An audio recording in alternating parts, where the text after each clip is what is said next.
Hey everyone, welcome to the PLN channel, Potomac Local News. I am Uriah Kaiser. We are following breaking news out of Spotsylvania County this evening, where a man has been sentenced to 201 years in prison with 48 to serve after he molested several disabled children on a school bus in Spotsylvania County. The sentencing came down today. We'll get into it, tell you what is going on tonight. We are hearing first from Commonwealth attorney in Spotsylvania County, Ryan Mehaffey, who laid out the timeline and called these crimes irreprehensible. So on Facebook, Mehaffey released a statement and he confirmed the 201-year sentence for the defendant here. We'll get to his name in here in a second, but just laying this all out, the convicted will serve 48 years. And Mehaffey says the punishment exceeded the high end of Virginia's sentencing guidelines.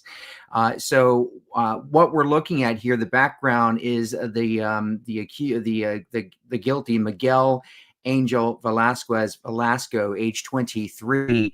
He's a former Spotsylvania County bus aide, and he molested 5 special needs children, age 4 to 8.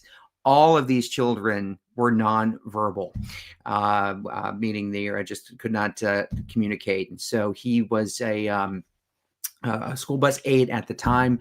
We're learning today the name of the school bus driver who reported this back on September 11th, 2024 is when this occurred.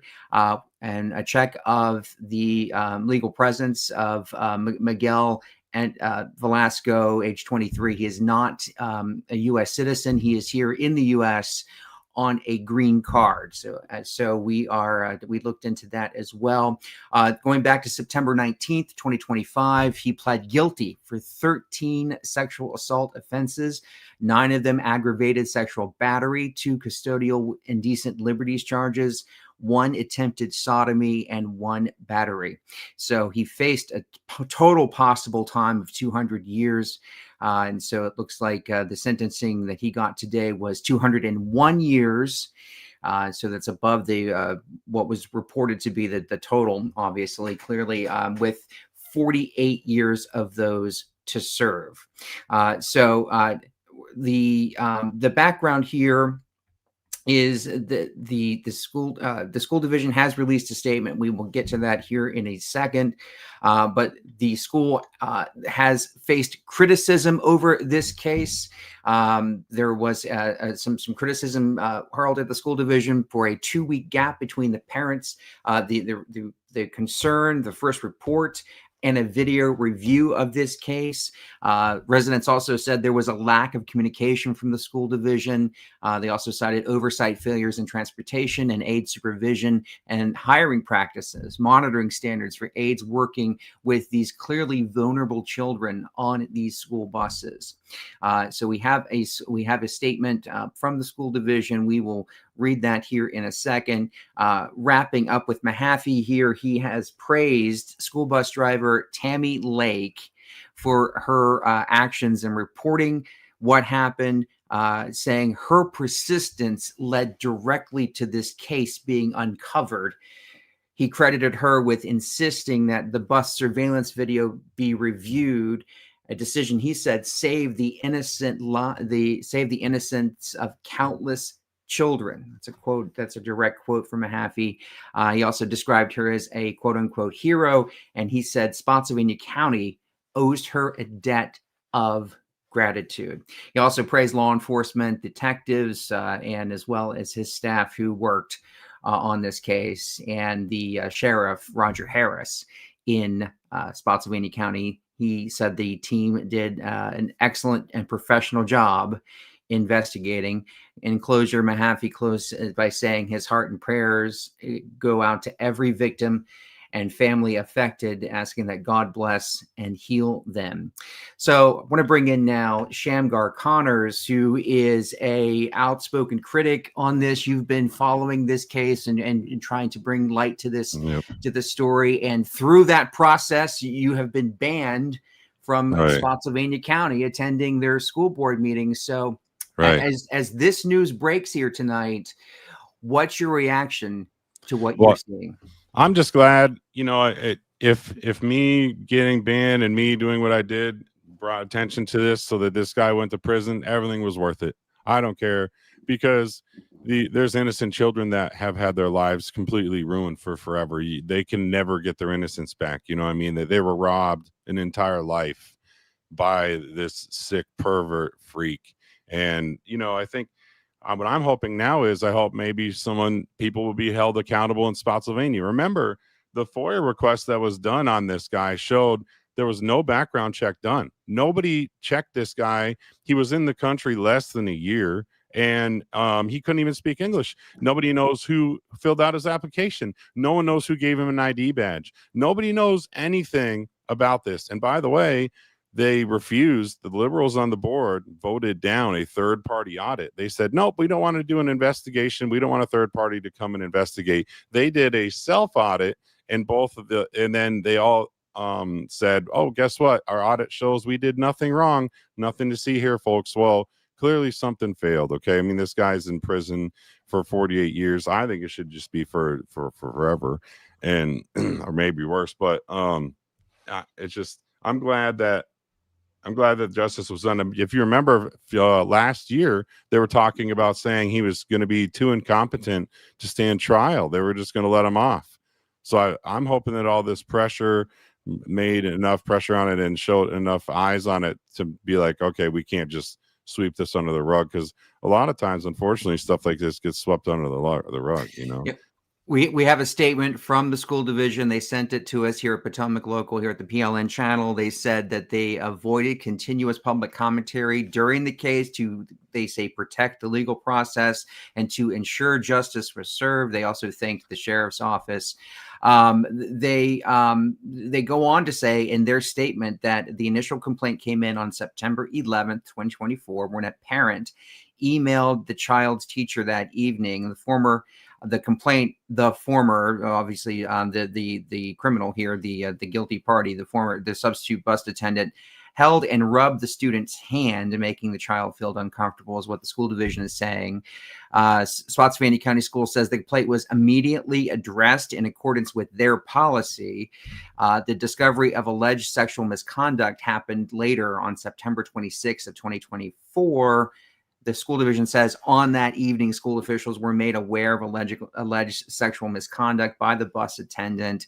Afterward, they notified the Child Protective Services, called the sheriff's office, and launched an internal investigation.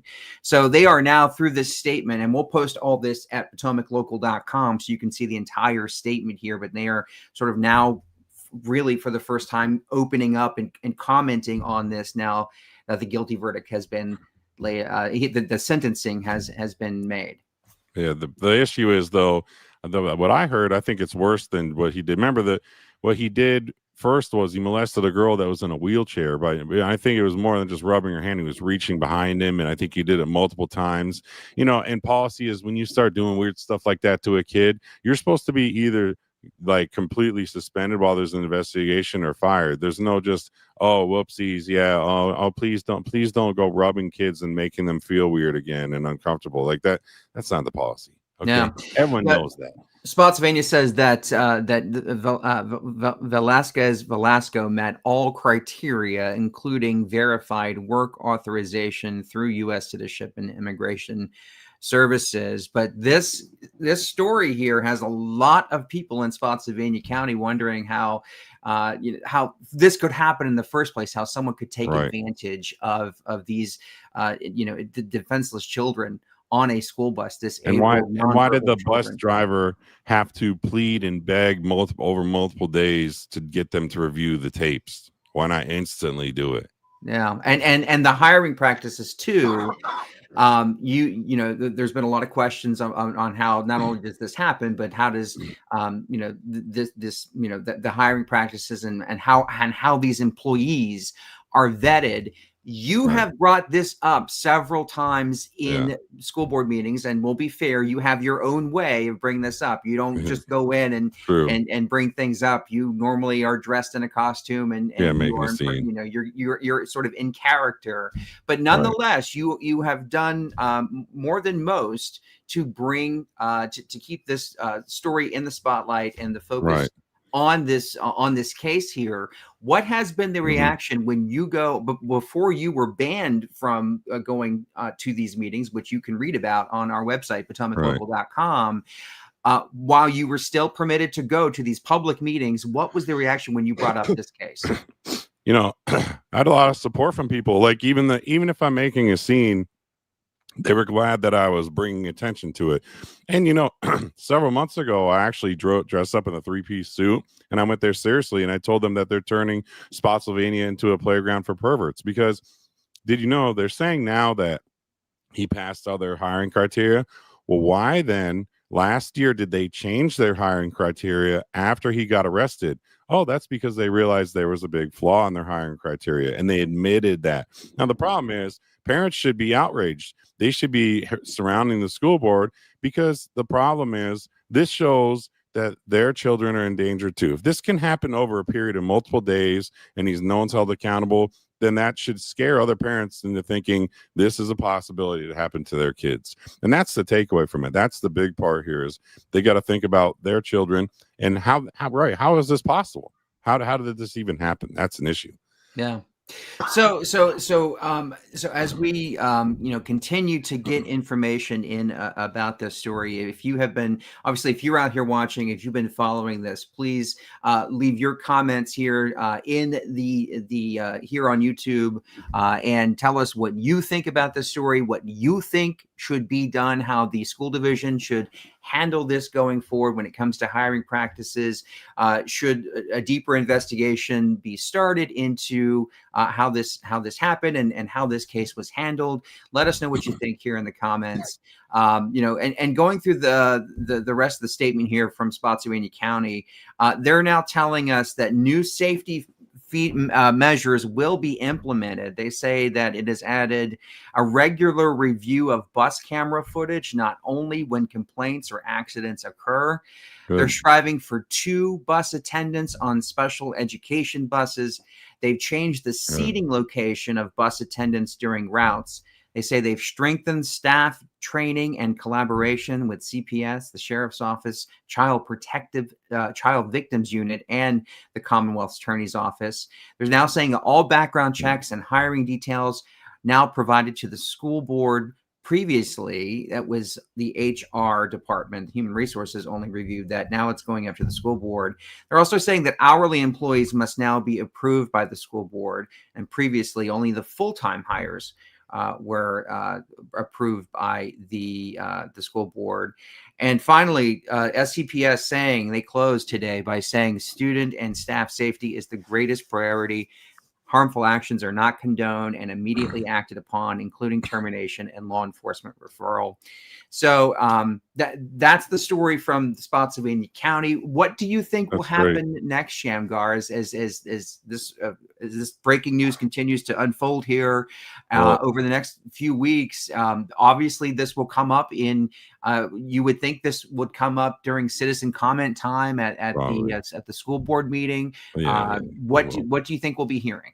Well, I think there's a couple of concerns still. Number one, Dr. Clint Mitchell said before he got hired, he had an open listening session, and he said he only wanted to hire people that looked like him because when he was a young child, that there wasn't enough black teachers. So he's upset about that. So he wants to right that wrong. So he said he only wants to hire DEI. Now, remember, this guy was Hispanic. So I think it looks like to everybody that they were protecting him because he was a DEI hire, and that's why they didn't instantly suspend him.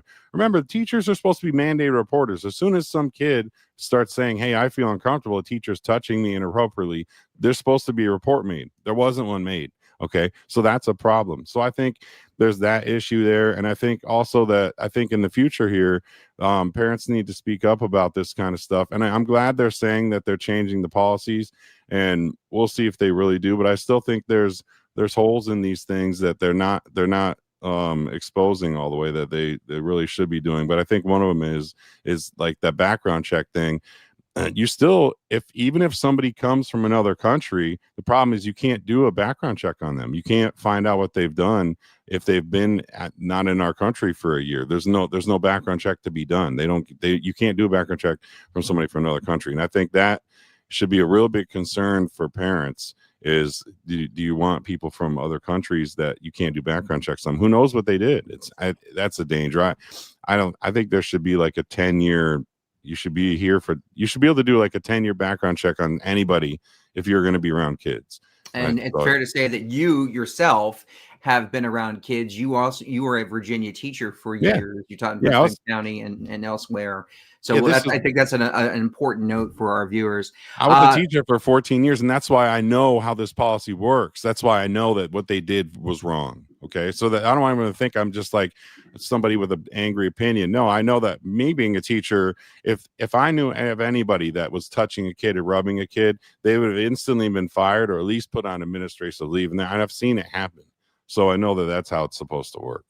Shamgar Carners, a former teacher, active, a parent with children in the local schools here in Northern Virginia, and a frequent voice at local school board meetings. Thank you for coming on and sharing your perspective and for following this case and doing what you have done to keep this out in the public view. Thanks for coming on tonight. Thanks. And we'll be updating about that ban thing because we'll be fighting that. So you'll be getting the scoop on that too. All right. And folks, that's it for now. So to recap, we have we have a guilty verdict we have a sentencing for the 23-year-old Velasquez-Velasco who molested children on a Spotsylvania County school bus in 2024 with the ages 4 to 8 and sexually assaulted them. These were disabled children, nonverbal children, and who were sexually assaulted. Velasquez-Velasco sentenced today to 201 years. He'll serve 48 of that time. So we will continue to bring you any developments in this case and obviously next steps. And of course, what the community residents will come and say about this. Of course, if you have something to say about this, you use the comment section. You can also email us at news@potomaclocal.com. Believe me, I read every one of them that comes in, and we certainly appreciate you watching and staying up to date with us here on PLN, the Potomac Local News Channel. Have a great night.